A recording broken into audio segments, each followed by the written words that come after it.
नमस्कार, मैं हूं आपके साथ सुनील बॉबी और आप इस समय देख रहे हैं अपना खास कार्यक्रम बिहार समाचार, जहां बातें करते हैं बिहार की, खबरें होती है बिहार की खबरों के साथ साथ देश दुनिया में क्या कुछ चल रहा है तमाम खबरों से हम आपको कराते हैं अपडेट। बिहार की पहली और बड़ी खबर हम आपको बता दें कि बिहार में नियोजित शिक्षकों को अब अपना सक्षमता परीक्षा अब नहीं देना होगा। यह ऐलान जो है शिक्षक संघ के नेतृत्वकर्ताओं ने किया है। हालांकि अब सरकार को भी इसमें सोचना पड़ रहा है कि जो भी शिक्षक बीपीएससी परीक्षा में बैठे थे अधिकाधिक मात्रा में संख्या में जो है वो पास कर गए हैं, यानी 92 शिक्षक दिखा दिए हैं। इतना नहीं, कई विषयों में शिक्षक टॉपर भी रहे हैं। तो अब दक्ष हुए शिक्षकों को सक्षमता परीक्षा और बीपीएससी के रिजल्ट को देखते हुए अब सरकार इस पर सोचने लगी है। यानी बताया जा सकता है कि अब शिक्षकों को बिना किसी शर्त के राज्यकर्मी की दर्जा मिल जाएगा। लेकिन बात यहाँ पर अटकी हुई है कि शिक्षकों की मांग है कि हमें विशिष्ट शिक्षक नहीं बल्कि सहायक शिक्षक बनाया जाए। अब इस पर मंथन हो रहा है। इधर हम आपको बता दें कि विशिष्ट शिक्षक नियमावली को लेकर 1 लाख से भी ज़्यादा लोगों ने अपनी बातों को, अपने राय को, अपने सुझाव को दिया है। बताते चले कि 4 लाख नियोजित शिक्षकों को विशिष्ट शिक्षक बनाने समेत अन्य सुविधाएं प्रदान करने को लेकर बनी नियमावली के प्रारूप में 1 लाख से अधिक के सुझाव जो है शिक्षा विभाग में आए हैं। इनमें अधिकतर में नियमावली से शिक्षकों की सेवा समाप्त करने के प्रावधान को खत्म करने की बात आई है कि जो सेवा समाप्त करने की बात है वो अधिकाधिक है। और दूसरी बात है विशिष्ट शिक्षक नहीं बल्कि सहायक शिक्षक, और बिना किसी शर्त के राज्यकर्मी की घोषणा की बात कही गई है। वहीं अगर बात कर लें बीपीएससी शिक्षक जो फेल हो गए हैं उनके लिए एक बड़ी ऑफर है। जिस प्रकार से शिक्षक प्रक्रिया में यानी कि काउंसलिंग में जिस प्रकार से शिक्षक छट रहे हैं या फिर जिनके सीटेट में रिजल्ट नहीं हो पाया और बीपीएससी निकल गया, इन तमाम कई कारणों से जो छट रहे हैं उनसे बहुत पद खाली रह जाएंगे।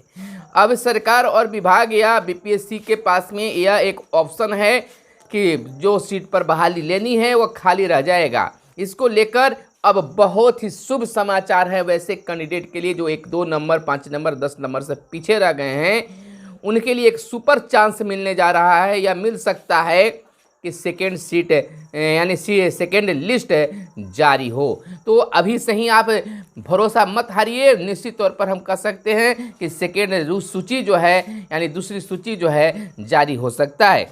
और इसी से संबंधित हम आपको बता दें तैयारी चल रही है कि नियुक्ति पत्र भी और प्रशिक्षण बाद स्कूल आवंटन होंगे। पहले नियुक्ति पत्र भी दिए जाएंगे और उसके बाद प्रशिक्षण होगा। प्रशिक्षण के बाद ही स्कूल अलॉट किए जाएंगे। संबंधित जिलों के डीईओ आवंटित करेंगे विद्यालय, यानी जिस जिला में आपको होगा वहाँ के डीईओ जो है यानी जिला शिक्षा पदाधिकारी आपको विद्यालय आवंटित करेंगे। एक बार स्कूल चयन के बाद उसमें बदलाव नहीं होगा। अगर एक बार स्कूल का चयन हो गया तो फिर उसमें बदलाव नहीं हो पाएगा।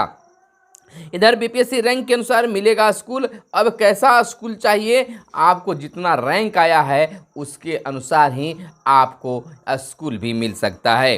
रैंक के अनुसार ही स्कूल मिलेगा। यह प्रक्रिया नवंबर के दूसरे सप्ताह से शुरू की जाएगी, जिसे जिले में जितने नवनियुक्त शिक्षक हैं उसमें विषय के अनुसार रैंक की सूची जारी होगी।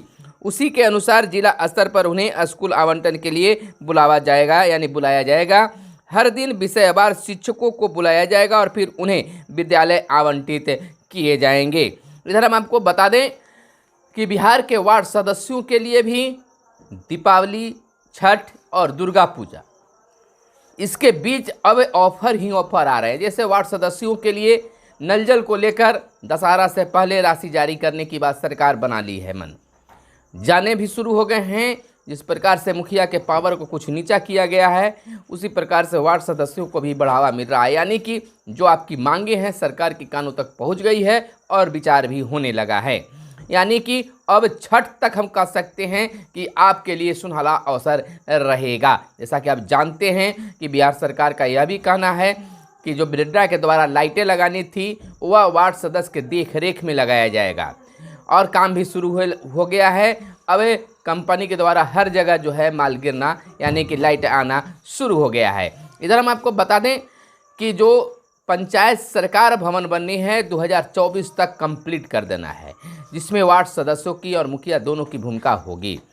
इधर आंगनवाड़ी सेविका और सहायिका को लेकर भी इन दिनों अगर सूत्रों की बात माने तो इस पर खासा विचार चल रहा है और कभी भी इसे कैबिनेट की मुहर लग सकता है। यानी आंगनवाड़ी सेविका और सहायिका के वेतन जो है उनके मांग के अनुरूप कुछ आगे और या कुछ पीछे रह सकता है, लेकिन बहुत जल्द ही कैबिनेट का मुहर लगेगा। और जीविका दीदी की जब जिम्मेवारी बढ़ी है तो निश्चित तौर पर उनको भी बहुत जल्द खुशखबरी मिलने वाला है। जैसा उन्होंने कहा था कि 2000 रुपया में काम नहीं और 25,000 से कम नहीं। खैर 25,000 तो नहीं, लेकिन सम्मानजनक उनका मानदेय भी बढ़ाने पर सरकार विचार कर रही है। इधर बिहार के मुख्यमंत्री नीतीश कुमार ने उस बयान के संबंध में आज सीधे कह दिया जिसमें उन्होंने कहा था कि आपसे दोस्ती है, दोस्ती रहेगी जब तक जीवित रहेंगे। उन्होंने आज पत्रकारों से बात करते हुए कहा कि मैंने व्यक्तिगत रूप से वह बातें कही थी, अखबार में या मीडिया उसको किस तरह से छापती है यह वो जाने, लेकिन मेरा केवल व्यक्तिगत रूप से उनका संबंध था। हर व्यक्ति को एक दूसरे से संबंध रहता है, पार्टी अलग जगह है। उन्होंने पत्रकारों से यह भी कहा कि आपको तो अब छापने से भी मना किया जा रहा है, रोक लगा दी गई है। पहले तो हमारे बारे में कुछ छापते भी थे, देश राज्य के विकास के बारे में कुछ लिखते भी थे, लेकिन अब वह भी आप पर शायद पाबंदी लगा दी गई है। यह उन्होंने थोड़ा सा फटकार लगाते हुए तेजस्वी यादव के सामने ही पत्रकारों से कहा कि बस यह शायद मेरा अंतिम आपसे बात होगी, अब आपसे बातें नहीं होगी। यानी वह थोड़े से गुस्से में तो नहीं थे, लेकिन मुस्कुराते हुए ज़रूर बातें कहें कि यह अंतिम हो सकता है आपसे बातचीत। यानी कि जो विकास की बातें हम बताते हैं उसको आप जगह नहीं दे पाते हैं। खैर अब जो भी हो, लेकिन राजनीतिक गलियारों में चर्चा हो गई है। उन्होंने सुशील मोदी के बयान के संबंध में भी कहा कि सुशील मोदी यूं ही बयान देते रहते हैं। हालांकि उनको डिप्टी सीएम बनाया जाना चाहिए था, लेकिन ऐसा नहीं हुआ। और कौन क्या है यह सब जानते हैं। इधर हम आपको बता दें कि शिक्षकों के वेतन को लेकर 1314 करोड़ जारी किए गए हैं। समग्र शिक्षा अभियान के अंतर्गत कार्यरत 3 लाख से अधिक शिक्षकों को अक्टूबर के वेतन भुगतान के लिए शिक्षा विभाग ने 1314 करोड़ रुपए जारी किया है। साथ ही जल्द राशि का भुगतान करने का निर्देश भी पदाधिकारियों को दिया गया है। यह राशि राज्य योजना मद से दी गई है।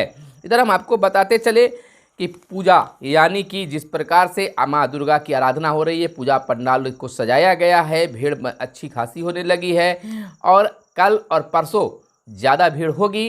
पूजा पंडालों तक लोग आएंगे माँ के दर्शन के लिए। तो वहीं पूजा पंडालों के पीछे पानी से भरे ड्रम रखना अनिवार्य बताया गया है। राज्य में दुर्गा पूजा के मौके पर सजने वाले सभी पंडालों में अग्निशमन महकमा ने सुरक्षा को लेकर कई मानक निर्धारित किए हैं। इसके अंतर्गत सभी पूजा पंडालों को अपने पीछे 1 या 2 बड़े ड्राम में भरकर करीब 200 लीटर पानी रखना होगा, ताकि किसी आपात स्थिति या आग लगने पर इसका तुरंत उपयोग किया जा सके। इधर आपको बता दें कि विशिष्ट शिक्षक नियमावली में 1 लाख सुझाव आए हुए हैं, जिसमें कई तरह की बातें भी सामने आई है। इधर सम्राट चौधरी का बड़ा बयान आया है कि जब तक अपराध समाप्त नहीं होगा विकास संभव नहीं है। उन्होंने कहा है कि जब तक बिहार में अपराध समाप्त नहीं होगा तब तक बिहार का विकास संभव नहीं है।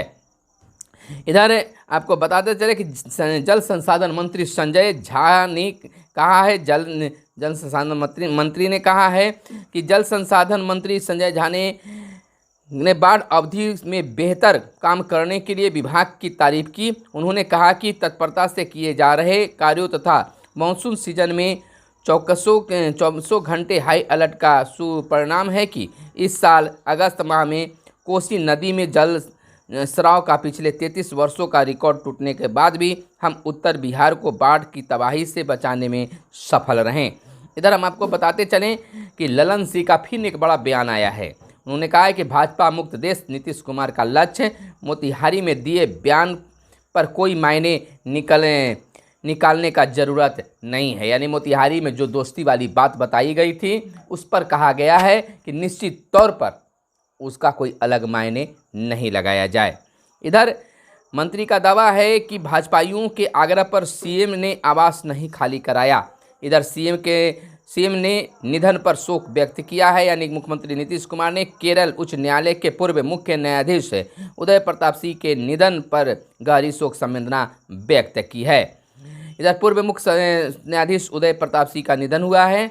इधर हम आपको बताते चले कि मुख्यमंत्री ने राष्ट्रपति द्रौपदी मुर्मू को दी विदाई। यानी मुख्यमंत्री नीतीश कुमार ने बीते दिन राष्ट्रपति द्रौपदी मुर्मू को पटना एयरपोर्ट पर विदाई दी। राष्ट्रपति तीन दिन दिवसीय बिहार दौरे पर के क्रम में विशेष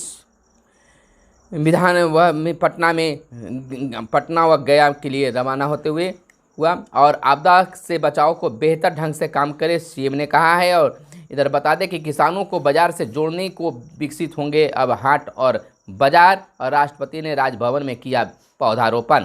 मुख्यमंत्री नीतीश कुमार ने दशहरे को लोगों को दी है बधाई। तो वहीं माले ने बिस्तुतरी में अनदेखी का लगाया है सरकार पर आरोप। यानी आदर्शों पर चलने वाले राजनीतिज्ञ थे श्री बाबू और खगड़िया में 25,000 का इनामी दबोचा गया। दशहरे में बिजली कर्मियों की छुट्टी रद्द कर दी गई है। तो वहीं अपराधियों में बिहार पुलिस का भय समाप्त, सिन्हा का कहना है। यानी कि नेता प्रतिपक्ष विजय कुमार सिन्हा ने कहा है। वहीं औरंगाबाद से खबर आई है कि 50,000 का आरक्षित रेल टिकट किया जब्त। आईपीएफ सीनियर कमांडेंट का निर्देश पर हुई है यह बड़ी कार्रवाई। तो वहीं मदनपुर औरंगाबाद की बात है कि मदनपुर में शराब पीने के आरोप में 3 पकड़े गए हैं, धराए हैं। तो वहीं हम आपको बताते चलें कि पूजा पंडालों के इर्द गिर्द सादे लिबास में बिहार पुलिस यानी बिहार पुलिसकर्मी रहेंगे और राज्यभर में सुरक्षा के पुख्ता इंतजाम, 20,000 अतिरिक्त बल की तैनाती हुई है। और बताते चलें आपको कि पूर्व चीफ जस्टिस यूपीसी नहीं रहे। और हम आपको बता दें कि शिक्षा विभाग में बड़े बदलाव की बात हो रही है। तो चौथी औद्योगिक क्रांति में बिहार का अहम योगदान, राष्ट्रपति द्रौपदी मुर्मू का बयान आया है। यह थी आज की खास प्रमुख खबरें और विद्यार्थियों के लिए भी बड़ी खबरें निकल कर सामने आई है जो आपके लिए कल बताएंगे। हमारे साथ जुड़े रहिए। कैमरे के पीछे है मिस्टर साहिल। धन्यवाद। जय हिंद, जय भारत, वंदे मातरम।